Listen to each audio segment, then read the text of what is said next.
In 2009, Matthew McNally and Joey Miller robbed a home in Iowa using masks drawn onto their faces with permanent black marker. Whilst on the run, the two discovered that permanent black marker doesn't rub off easily, leading to their simple arrest and embarrassingly stupid mugshots. However, these two still look like geniuses in comparison to some of the other idiots we'll be talking about as we discuss the stupidest criminals of all time. Take for example MacArthur Wheeler, who robbed two banks in broad daylight as he thought that pouring lemon juice on his face would make him invisible to cameras. When shown the bank surveillance footage, Wheeler refused to believe that he was visible, stating to officers, "But I wore the juice," believing that as long as he didn't come near a heat source, he should have been completely invisible. Police concluded that Wheeler was not crazy or on drugs, just incredibly mistaken, with the lemon juice mistake eventually costing Wheeler a 24.5-year prison sentence. However, if we're on the topic of terrible disguises, then we can't go past Dennis Hawkins, whose disguise as an old lady wasn't much better.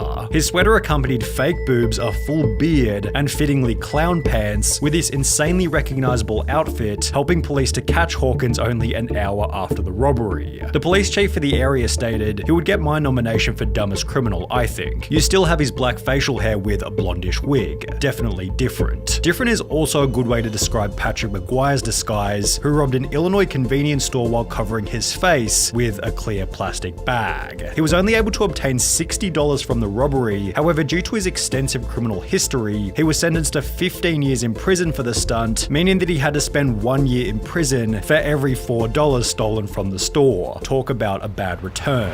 Equally bad was Paul Sinclair's, who attempted to rob a bank in Florida by using his fingers curled up into a gun shape. The quote-unquote weapon was so non-threatening that the bank teller gave him only $120, after which he'd flee on foot before being caught by police only 10 minutes later.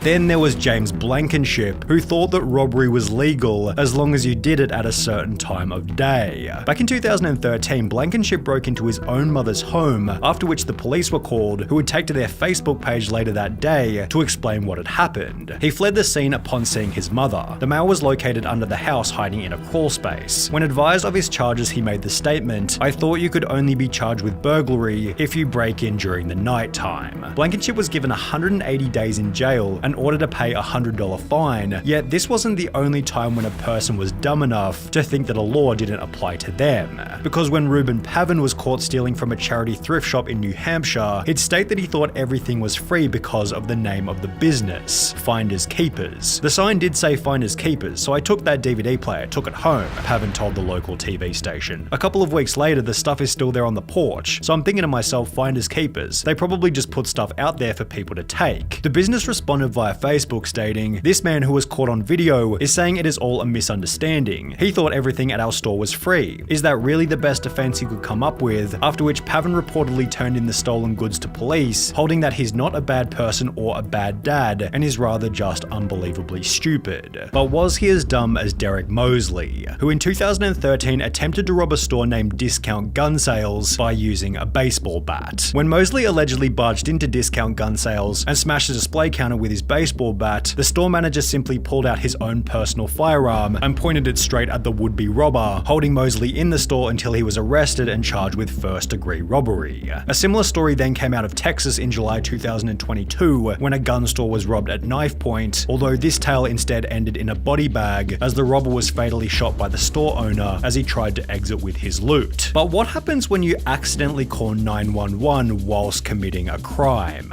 Pocket dialing the police is probably a fairly common occurrence. However, for Carson Reinhardt and Nathan Teklemariam, it happened at the most unfortunate moment, specifically while they were breaking into a car. The alert dispatcher soon realized that the call was an accidental one, and moreover that the guys on the other end might be up to no good. For the next 35 minutes, the dispatcher stayed on the line, listening and gathering information, as Teklemariam and Reinhardt did the following: discovered a car that they thought they could burglarize, discussed how to break into the car, allegedly broke into the car, exclaimed in delight over finding narcotics in the car, became confused as to how and why a police car was following them, and reacted in disbelief when the arresting officer revealed that they'd been on the line to 911 the entire time. Scott Simon found himself in a similar situation, although under much more severe circumstances. Whilst on trial for murder in 2015, Scott was successfully sentenced to life in prison, as 2 years prior he'd pocket dialed the police while admitting to a friend that he was the one who committed the crime. He had no idea he called 911, a sheriff's office spokeswoman told the Miami Herald. He basically told on himself, as did Albert Bailey, although in a much stupider way. Bailey had planned on robbing a bank in Fairfield, Connecticut, although rather than exercising the element of surprise, he'd call the bank prior to the robbery stating, "I want $100,000 in large bills and no die packs. I'll be sending someone into the bank to get the money. Don't call the police, we are monitoring the police scanner." Prior to making this phone call, Bailey had already served 7 years in prison for a previous bank robbery. However, this new plan was equally ineffective, as after arriving at the bank to collect his cash, Bailey was locked inside, arrested, and sentenced to another 9 years in prison. Although if he wanted to avoid this time behind bars, he could have had a chat with Tito and Amanda Watts, who got arrested in Florida for selling tickets to enter heaven at a price of $100. Tito Watts said in his police statement, "I don't care what the police say, the tickets are solid gold, and it was Jesus who gave them to me behind the KFC and said to sell them so I could get me some money to go to outer space. You should arrest Jesus because he's the one who gave me the golden tickets and said to sell them. I'm willing to wear a wire and set Jesus up." The couple had apparently earned over $10,000 from the stunt, meaning that they were able to find people even dumber than them, one of which might have been Ruben Zarate. While attempting to rob a muffler shop in 2008, Zarate was told that the shop couldn't access the money safe without their manager, who didn't begin his shift until later that afternoon.